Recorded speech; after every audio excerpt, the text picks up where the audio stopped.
Hello everyone, I'm Manobar. Today, we really need to talk about the Hunger Games drama that just finished playing out in America. This plot, well, it's even more thrilling than House of Cards. So, in October 2025, the American government once again shut down. It had been 32 days, and it was on the verge of breaking the record of 34 days for the longest shutdown, a record set by Trump himself. A government shutdown with federal employees not getting paid, that's pretty standard operating procedure. But this time, the Republican Party pulled a slick move. Let's first look at Act 1, political blackmail, targeting 41 million people. What was the script for the shutdown? The Democrats said, your appropriation bill must include subsidies for Obamacare. If you don't fund it, I'll filibuster. On the other hand, the Republicans said, we want a pure appropriation with no strings attached. They voted 13 times back and forth and all failed. It was a stalemate. So what to do? The Republican side, led by the Trump administration, along with Speaker Mike Johnson, had an idea. They set their sights on food stamps, also known as SNAP benefits.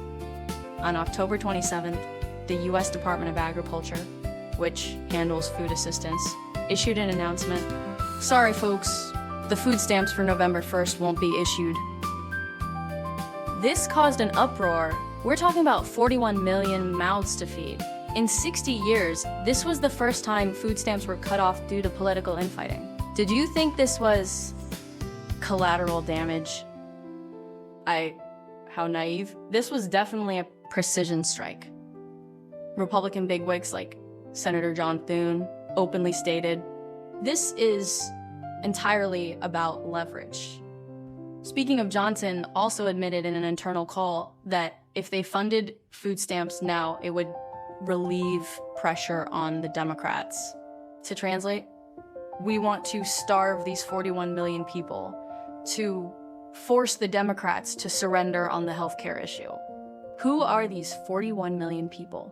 The data is clear. 2/3 are children, the elderly, and people with disabilities. Using these people as political pawns is truly shameful and cold-hearted. So, what was Trump doing? He was on Air Force One, casually remarking, oh, those who receive food stamps are mostly Democrats anyway. They're hurting their own people. This statement immediately caused an explosion. So, his implication was that those starving were the opponent's voters and the Republican Party didn't care. Immediately, someone dug up data that disproved this, showing that in 2024-25, red states that supported Trump had a higher than average number of people receiving benefits. This move really backfired on his own supporters. Well, that's quite an artful dodge. Next up is Act 2, the century's reversal.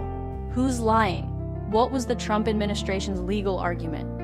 They said, we don't have the money. Congress hasn't appropriated funds, and we don't have legal authorization to use that $5 or $6 billion emergency fund. Speaker Johnson publicly endorsed this, saying the money was unavailable. Doesn't that sound particularly wrong and very law-abiding? But then, a dramatic reversal happened. The media unearthed a 55-page funding interruption plan written by the USDA itself, dated September 30th, the day before the government shutdown. This plan explicitly stated these multi-year contingency funds can also be used to provide funding for participant benefits during a lapse in appropriations. Slap! What a blow to the face. Even more outrageous, this document was subsequently deleted from the USDA website. So, what's the truth? It wasn't no legal authorization at all. Instead, they chose not to pay and then fabricated a reason to cover it up. Now, let's look at Act 3, the judiciary versus Trump. At this point, governors and nonprofit organizations across America were furious. 25 states directly sued the Trump administration. On October 31st, Halloween, the final moment, 2 federal judges, both appointed by Obama, stepped in. Judge Talwani in Massachusetts ruled The government's refusal to pay was illegal. She also added a soul-searching question. You can't let everyone starve just because some place is playing political games. Judge McConnell in Rhode Island was even tougher, directly issuing a temporary restraining order. The $6 billion emergency fund must be used. What was Trump's reaction? He immediately went to his Truth Social platform and began his performance. He posted, "Oh, our lawyers believe we don't have authorization to pay, but I don't want Americans to starve." He said, "I have instructed lawyers to ask the court to clarify how we can legally provide the funds. If given guidance, I would be honored to provide this money." Do you see this maneuver? He portrayed himself as a great hero who wanted to provide money but was blocked by bad lawyers and bad courts. He implied that the court's ruling was unclear. However, he ran into a tough opponent.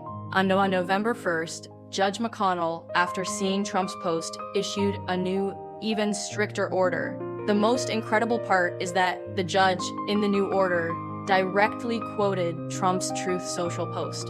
The judge wrote, "This court greatly appreciates the president's swift and clear response to this court's order and his desire to provide the necessary SNAP funds. Therefore, this court's order on Saturday does exactly that." This was practically a direct hit. The judge's meaning was, "Oh, you're putting on a show, are you? You say you'd be honored to pay, right? You're pretending to want clarification, right? Fine, I'll clarify it for you right now. Pay up. No more excuses." This judicial general directly exposed Trump's public relations stunt and cornered the executive branch. Finally, Act 4, the real cost. A $0 shopping. Warning. Although the lawsuit was won, the food stamps were still delayed.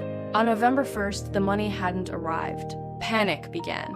Long lines formed outside food banks, with some people arriving as early as 4 a.m.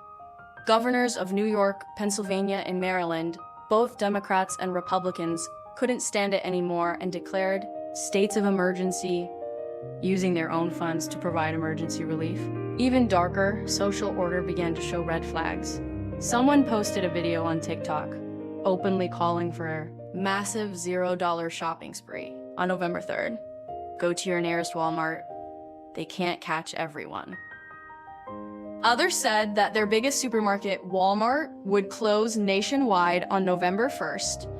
Although Walmart quickly debunked the rumor, police officers in Connecticut had already started increasing patrols outside supermarkets, fearing that people might actually try to organize offline group purchases. Currently, America is in a chaotic state, mainly with 5 factions. First are the Holy Mother faction. "Oh, this can't be happening. Starving people is inhumane. You're using the poor as leverage." Then there's the blame game faction. "It's all the other side's fault. Democrats say Republicans are cruel, and Republicans say Democrats won't approve the budget. Anyway, it's the other side's fault. Let the people starve." Next are the hardliners.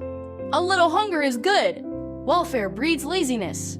One Congressman Higgins directly blasted, "If you've received $4,200 in benefits and haven't saved enough for a month's food, stop doing cocaine."